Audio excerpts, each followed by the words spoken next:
I recently read an article that stated that your favorite movies tell a lot about your personality. I actually found that pretty interesting. The hitch is that you were limited to 10 movies only. Now, I have a lot of movies that I like and enjoy, but when I actually went down to examine the list of my favorites, I was surprised and not surprised that I actually didn't have 10 or even more than that. I actually only had two favorite movies. Now, these two films I grew up watching and I absolutely positively enjoy them to the extreme. Now, the article actually put their readers to the test and instructed us to actually compile a list of our 10 favorite movies, 10 or less, and try to find out the similarities between the two to build our personalities.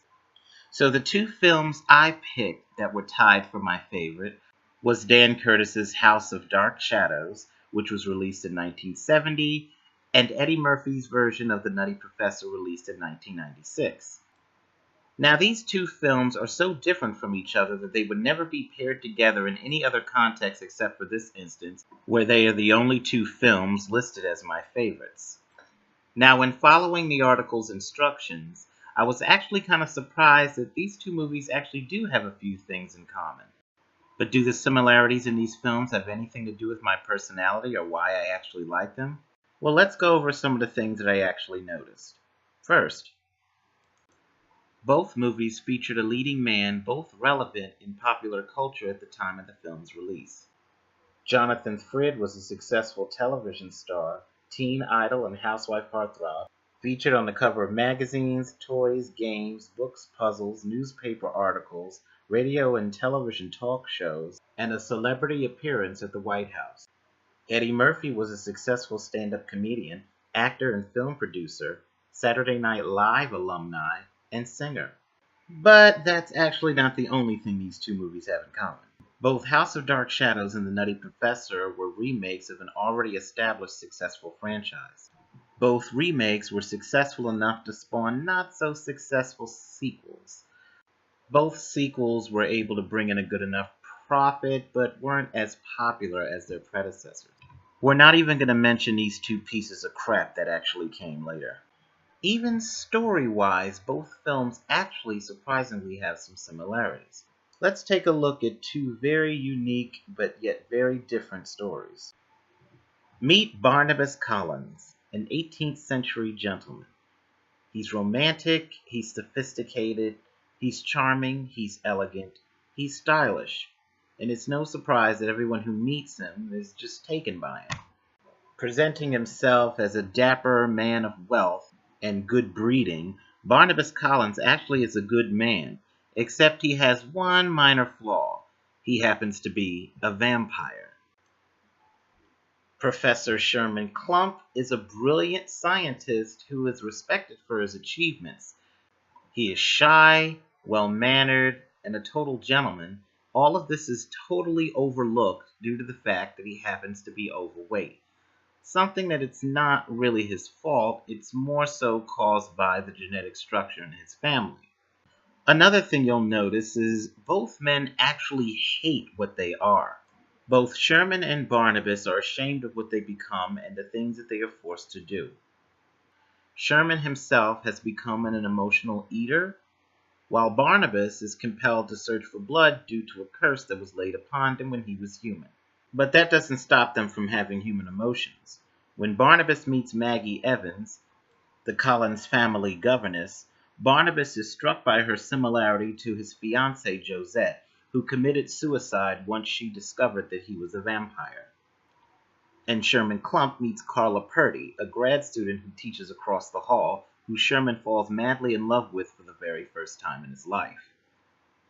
Fueled by their desire to win the hearts of the women that they love, both Sherman and Barnabas resort to scientific experiments in order to function in society in what is perceived as a normal traditional couple. Sherman has already been working on an experiment in which he believes can change the world, while Julia Hoffman gives Barnabas a series of injections in which she hopes the serums will change the cellular structure of Barnabas's blood. Meanwhile, Sherman decides to use his fat-reducing serum on himself in a desperate attempt to change his genetic structure. In doing so, The experiment actually works, turning Sherman into a buff and slim alter ego in which he likes to call Buddy Love. And Barnabas is enjoying the better life too. No longer sleeping in a coffin, Barnabas is able to walk upon the daylight for the very first time in almost 200 years. But let's be truthfully honest with ourselves. Not everybody is going to be able to understand what it's like to be overweight or a creature of the living dead. But both of these movies actually provide you with insight to understand the two main characters. We actually feel sorry for Sherman when he's berated by a comic who jokes about his weight at a crowded nightclub while he is on a date with Carla Purdy. And Barnabas is more than a blood-sucking creature of darkness when we realize that he was once human and in love with the beautiful woman in which he lost. Barnabas yearns for a better life. He yearns for the life that he never had, and we feel sorry for him. We see that deep down, Barnabas dreads what he really is and wants to have things get better and hopeful for a better future. Despite their differences, similarities, and many obstacles, both Barnabas and Sherman decide that no matter what, they're going to try to attain the love that they want, even though they're both doing it in the art of deception, not really revealing exactly who they are. But the women won't notice because the women are being treated to the lap of luxury. Both Carla and Maggie are treated like queens. They're continuously wined and dined by Barnabas and Sherman. They are showered with luxurious and exorbitant gifts. And all these efforts seem to pay off in the men's favor. They're really showing their good sides to the women, and it actually is working. Maggie seems to have completely forgot the fact that she actually has a boyfriend. And Sherman, as Buddy, finally makes the moves on Carla. But she seems to notice that Buddy tends to have some of Sherman's endearing qualities. But when those science experiments start to go a little haywire, things actually turn from bad to worse for Barnabas and Sherman. Barnabas begins to feel a continuous and overwhelming lust for blood, while the testosterone in Buddy turns him into an egotistical jerk. Both men decide that the better one for their image is to actually dispense of the science altogether and actually go after the women as themselves, which actually goes two different ways. Considering that one of these movies is a drama and another one is a comedy, they both have completely yet very different endings. Seeing how I myself am a white acting gay feminine black male fetishist, I actually in some way can relate to these two characters. I understand what it's like to live in fear, to be hunted, to feel ashamed, to be different, not knowing exactly where you fit in, trying to find a way to have a better life. Are these two movies the best movies out there? No. There are plenty of movies that are way better than these two. Will these films ever barely be remembered? Well, sometimes and sometimes no.